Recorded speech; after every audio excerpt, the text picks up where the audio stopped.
I would like to know if you can give me a simple process or practice that I can directly communicate with my inner expanded self to answer any question that would come up at any time for me. Yeah, get happy and then ask.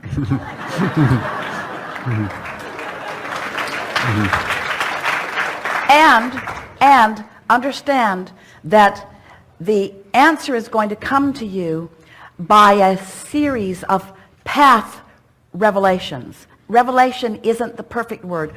Realization is. Revelation makes it sound like someone else is revealing it to you. But someone else is revealing your path to you all the time. It's your being in the vibrational vicinity that causes you to realize it that is necessary. So it really is. Someone said to us the other day, and it's our favorite question of this era of conversation, Abraham, how do you get rid of doubt?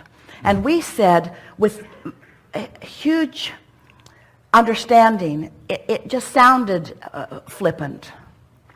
You get rid of doubt before you get it. Mm-hmm. Which isn't very pleasing to someone who's got it. But the point that we want to make is you don't wake up with doubt every morning. You just reconstitute it. It's like you've got one of those little things that the kids put in the bathtub that when it gets wet, it gets bigger. You've got a little tiny piece of doubt, and then you spit on it first thing in the morning, and it gets bigger. If you just leave it alone, it wouldn't get bigger. And so every morning when you wake up, it's gone and you bring it back. Every morning you wake up and it's gone and you bring it back. And every morning you wake up and it's gone and you bring it back. If you just wake up and don't bring it back, then after a little while, it won't be there. So as we're visiting to you, we know it is annoying, because what we're really saying to you is, once you get to this place, then it's easy to maintain it. And what you all want to say is, well, how do I get to that place? And we say, withdraw your attention from the things that cause you to feel negative emotion, which means you just got to care about how you feel. You have to make that your highest priority. Yeah, Esther said, but Abraham, but it's true. She so wanted to be right about it. It's true. It's fact. It's reality.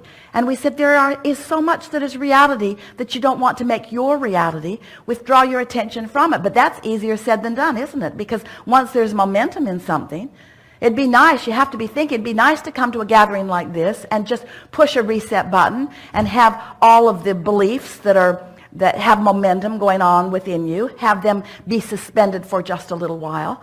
But we really want you to understand they are suspended while you sleep. And if the next morning you focus a little more unconditionally, after a while, all hindering beliefs will not have an effect in your experience. Their attraction power will diminish. So it requires understanding that you're in it for the long haul, not expecting the answer to come right here, right this red hot minute, but then noticing how often an answer does come, an answer does come, an answer does come, an answer does come. Anything that you want.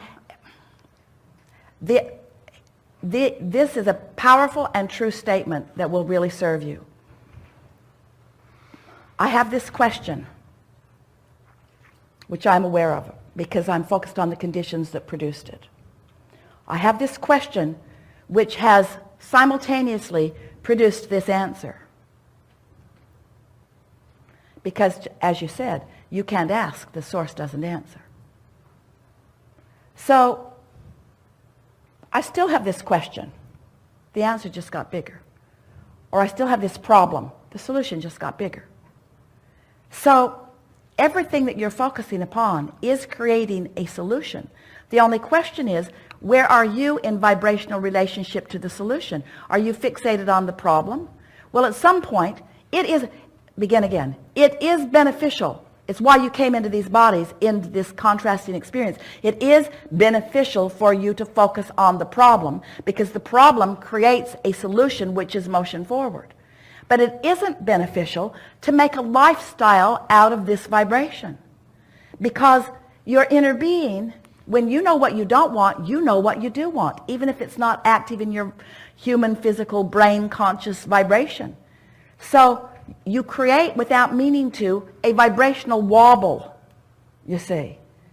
So at some point, it's really what the step 1, step 2, step 3, step 4 is that we've been talking about. At some point, you have created enough solution that it's time for you to just allow the solution to be realized by you in its fullest form. Did you hear that?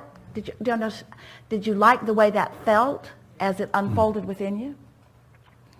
So what we want to say to you is you could stop the wobble early, but maybe it's beneficial to let the problem get big enough that there's a bigger solution. Frankly, we think you like the drama of it.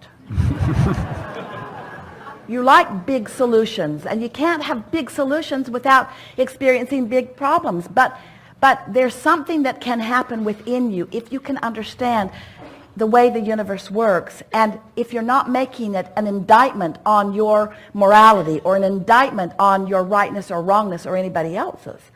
In other words, we see you, not you so much, but as a people, put seeds in the ground, and you seem patient enough to understand that there's a maturation process that's going to take place. And you're not out there stomping on the field. Come out now.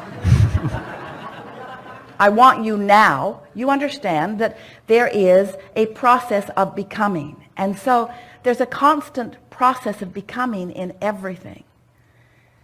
Do you believe that?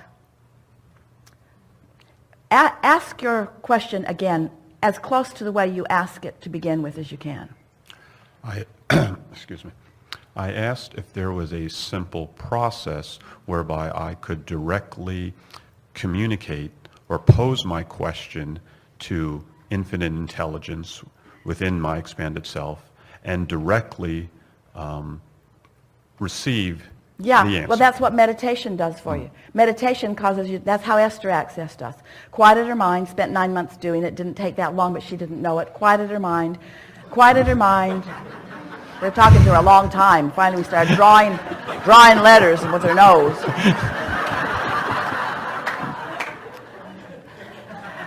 By quieting her mind, everything that Jerry primarily wanted to know began flowing. But the reason that we want you to look at it in this broader way is because words really do not teach. You could sit here all day, every day, and listen to the wisdom that flows from us, and there is a lot of it. And it would not necessarily be meaningful to you unless you were in the vibrational vicinity of it. Because it doesn't matter. It's the same as a radio station broadcasting on a frequency. If you've got your tuner set on a different frequency, you're not hearing what's being broadcast. And so the specific answer to your question is you can suspend your troublesome, resistant beliefs through meditation. And in the suspension, meaning they're not active within you right now, of those resistant vibrations, the pure vibration of who you are can be realized by you in this moment. The question is, have you practiced the vibration of it enough for that to become your knowledge, not just something that you heard for a minute? It's like you could read a book with all of the wisdom in the world and every answer that is important to you, but whether you receive it and are able to apply it is a whole different thing. And that's why we talk about this year after year, decade after decade with so many of you, because you're in the process of modifying your vibrational frequencies in order to allow yourself. So our favorite thing that you put in this sentence that you repeated twice accurately is there a simple way? And the answer is, yeah. You got to care about how you feel enough that you're willing to find the thoughts that feel good to you. That's the simple way. But you've spent some time being convinced by others around you that your happiness should not be your greatest priority. Your mother made it very clear her happiness was a greater priority. There are a lot of things that you have sort of set aside that you have to reconstitute within yourself. And wanting to feel good must be your highest priority.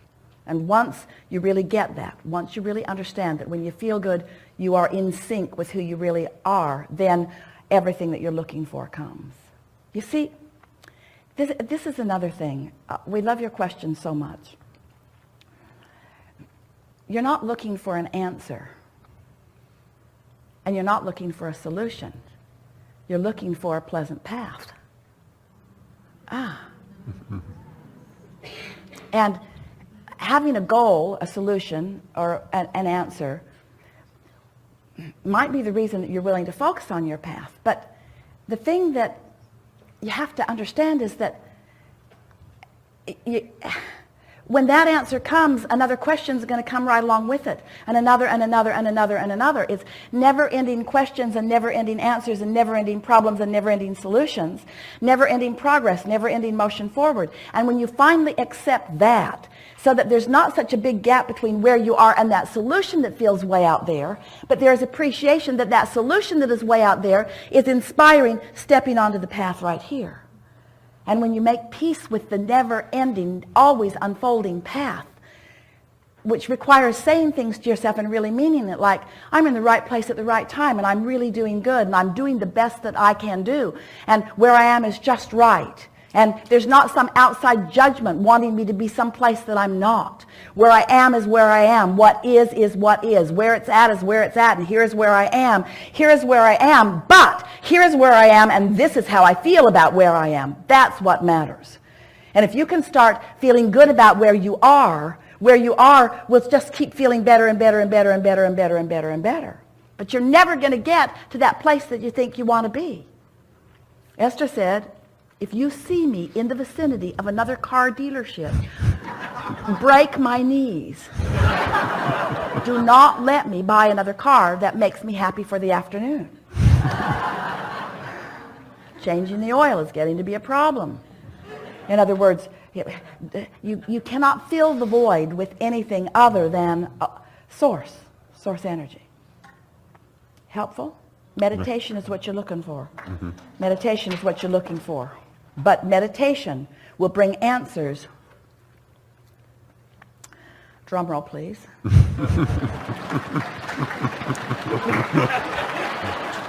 Meditation will bring answers that you may or may not be ready to realize. Mm-hmm. We've been telling you this stuff for a long time. But words don't teach. It's life experience that teaches, you see. So the answer that you're looking for is if you can just find a way to feel more fun and to feel more free and to feel more happy and use every trick in every book that you can find to bring yourself to that, then what you're going to begin to notice is that you're happy, you're happy, you're happy, you're happy, you're happy. You feel good, you're happy, you have clarity, you're living life the way you intended, and life is so delicious under those conditions. Esther used to say to Jerry, right from the beginning of the relationship, let's go get a Coke and pretend like we're on vacation. Because that feeling of being on vacation just felt so good. Doesn't that feeling of being on vacation, that feeling of no responsibility, nobody's looking for me, nobody's expecting anything of me, now I don't need to be doing anything other than what I'm doing right now. It's that feeling of utter freedom, that feeling of being free, that feeling. That's who you are. That's how you were born. That's the way you are meant to be. But it's a vibrational adjustment that is necessary. Then the conditions will conform. And after a while, you'll find yourself eagerly moving through all kinds of activities and all kinds of experiences. But in the absence of resistance, you're free-flowing, so it always feels good to you, you see.